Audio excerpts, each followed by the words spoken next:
Kalau saya harus bicara tentang kondisi keadaan para habaib yang sedang mendapatkan fitnah yang luar biasa gila, ya. Kenapa gila? Karena ini di luar akal.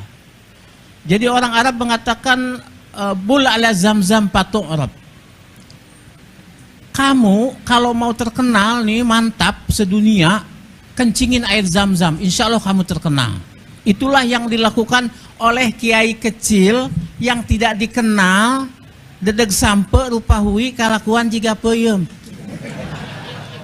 Balaka tik-tik balaka combrang beteng munculi kalakuan garang. Antum lihat kalau al ulama warasatul anbiya, ulama pewaris nabi, nabi itu rahmatan lil alamin. Menyuruh orang saling cinta mencintai, sayang menyayangi. Bukan sekarang seluruh Indonesia banyak kiai-kiai yang murtad, nggak mau mahabbah sama habaib. Gelo tah?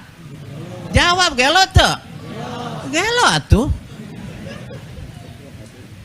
Nah ini. Nah kalau warisan nggak boleh ada mane. Dia nggak boleh murtad, nggak boleh ada penghalang. Kalau kita ulama-ulama mau menjadi pewaris para nabi, nggak boleh kita ada mane. Contoh, pernah nggak Nabi Muhammad hasud kepada Nabi Musa? Ya Habib yang mulia, mustahil. Nah, tadi antum cerita Nabi Musa. Cuman lupa, ini kan banyak jomblo-jomblo nih. Ketika Nabi Musa jomblo, itu pagi-pagi dia doa, Rabbi inni lima anzalta ilayya min khairin, pakit sore udah dapat jodoh. Makanya banyak baca-baca itu, ya. Tambah Allahumma laris badani. Insya Allah laris lo, ya. Nah gitu. Nah. Sampai di mana tadi sebelum ini? Hah? Hasud. Tidak akan Nabi Musa hasud kepada Nabi Muhammad. Nabi Isa saja nyebut Ahmad. Wa mubasyiram bi rasuli ya'ti min ba'di ismuhu. Kenapa Nabi Isa nyebut Ahmad kepada Nabi Muhammad? Li'annahu ahmadu minni, kata Nabi Isa, karena dia lebih mulia, dia lebih terpuji daripada aku.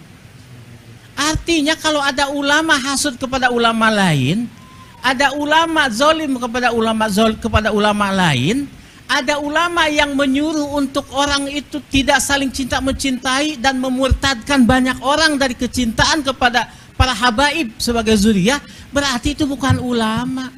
Itu ulama yang asalnya oe. Orang Betawi bilang ulama, awas ada ula. Ula apa? Ular, maun, air, orai cai. Betul tidak? Ular air. Yang asli ada ulama, aliyin, latifun, malikun. Itu. Jadi kita Allah. Saya mau ngomong gimana?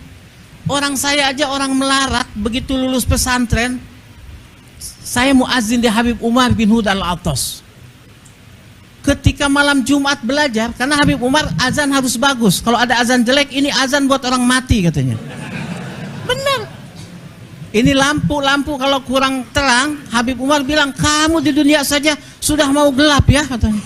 Apalagi di akhirat, maksudnya gitu. Ya? Jadi harus Al-Fakir yang azan. As-salatu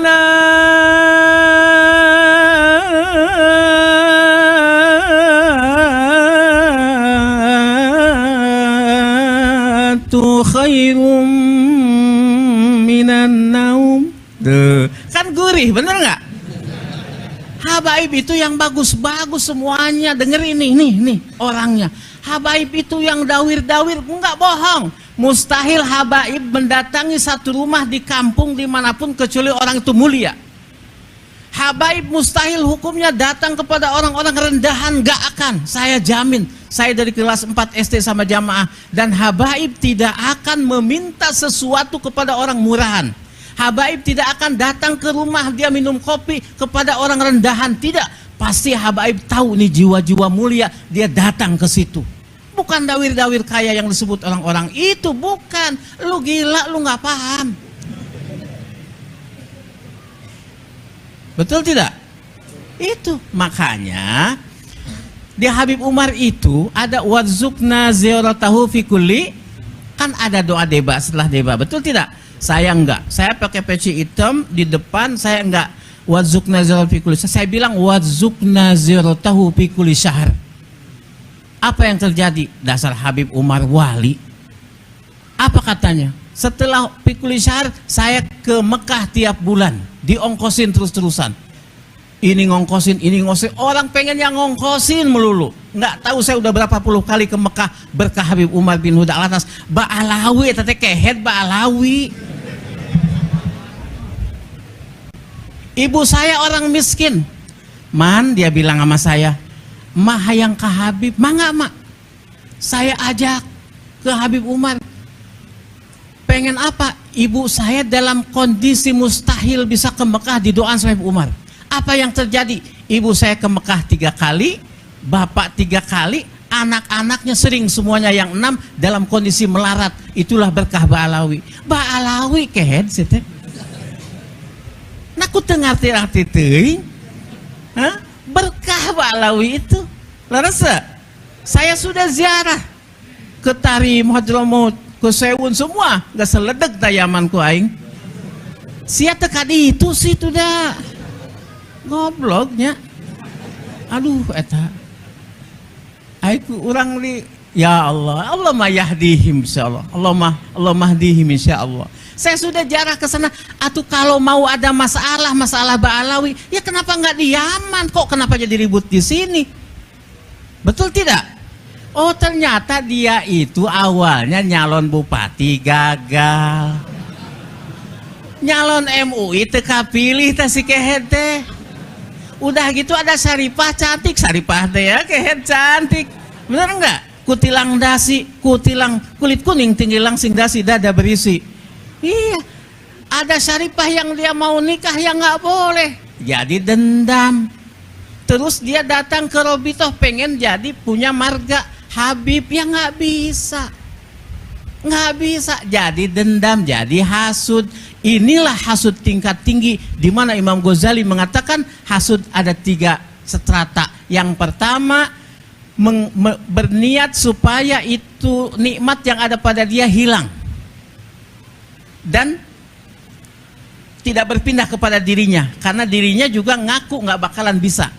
Yang kedua, orang hasud mengharapkan nikmat yang ada pada orang kemuliaan itu hilang dari orang itu, berpindah kepada dirinya.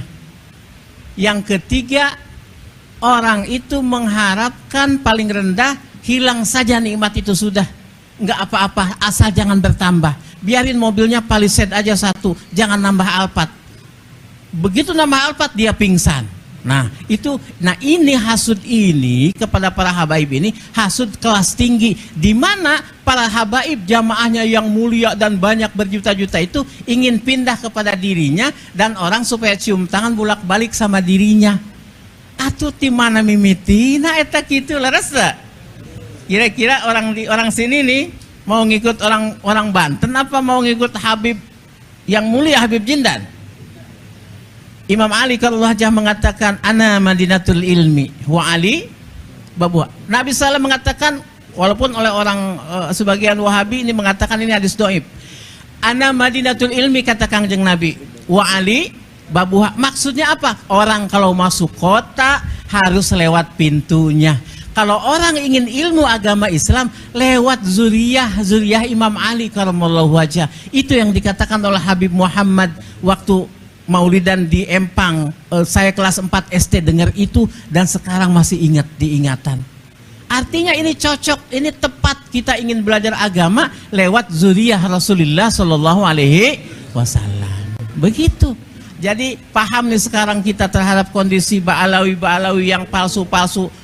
Kita jangan sama sekali terprovokasi oleh para orang-orang hasidin itu. Sedikit lagi ada dikatakan dalam debat, dikatakan qad tunkirul ainu daw asyamsi min rabadin wayun terus qad tunkirul ainu daw asyamsi min wayunkirul famu ta'mal ma'i min saqami. Saya artikan bebas dengan bukanlah sinar matahari yang tidak terang benderang, akan tetapi matamu belekan. Bukan tidak manis rasa itu minuman, akan tetapi mulutmu sariawan. Bukan enggak hebat Ba'alawi itu, habaib-habaib itu nih, dengerin nih penting. Ente nih ustad-ustad muda nih, kalau ente mau berantem sama orang, ente ngaca dulu. Kalau ente dirasa lebih ganteng daripada musuh, terusin, menang insya Allah berantemnya. Konfrontasi apapun. Tapi kalau misalkan ente, aduh banget aing hawuk ya, belewuk ya, dedek sampe rupa hui, kalakuan juga peyem. Ya Allah, tahajud kurang, ya, sodakoh enggak, sama janda masih diliatin, maksiat jalan, jangan goblok mau menang. Nggak bakal menang, jangan. Ente mau ngelawan habaib, wajahnya bersinar, mancung, ganteng, ayu orang, ya Allah, udah jangan, kagak bakalan menang. Itu jiwa, tahu nggak? Ada pendeta lagi ceramah, keren begini, tiba-tiba dia langsung nggak bisa ngomong. Apa dia katakan? Sungguh telah masuk kepada majlis kita orang mulia, kamu cari. Ternyata ulama tasawuf, kalau tidak salah Abu Yazid Al-Bustami. Lantas ditanya, siapa engkau? Aku. Oh, kenapa engkau tidak bisa bicara? Karena dalam Taurat ada, jika datang orang yang besar jiwanya melebihi dari kita, maka kita tidak akan bisa bicara. Seperti apa? Idza ja'al ma' batalat tayammum. Kalau kita lagi tayamum, datang air, batal nggak tayamum kita? Batal.